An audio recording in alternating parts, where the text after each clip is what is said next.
የዛሬ የምንዛሬ መረጃ ከወዴት ደረሰ? እንደተለመደው ከ15 ያላነሱ ዓለም አቀፍ የሆኑ ምንዛሬዎች ዛሬ በስንት እየተዘረዘሩ ይገኛሉ?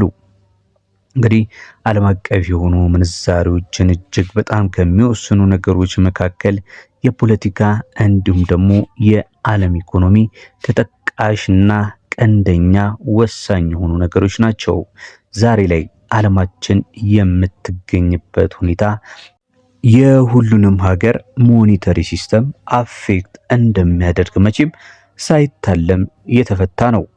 ከዛ መሃል የኛም የትይዩ ገበያም ሆነ የባንክ ምንዛሬ ተመኖቻችን አንዳንዴ ከፍ ሊሉ ይችላሉ።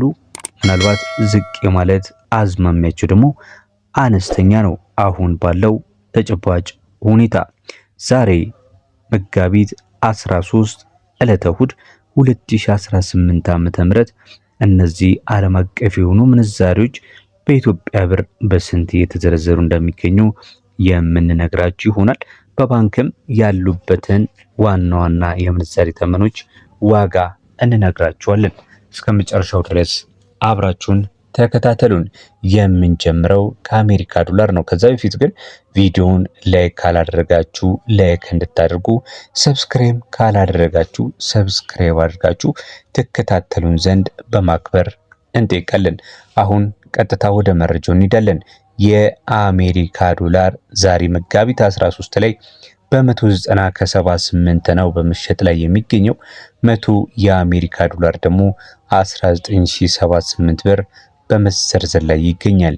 የባንኩ ምንዛሬ እንደሚያመለክተው ከሆነ አንዱን የአሜሪካ ዶላር በ166 ከ07 እየዘረዘረ ነው የሚገኘው። ዩሮን ስንመለከት 1 ዩሮ በ220 ከ90 እየተሸጠ ነው የሚገኘው።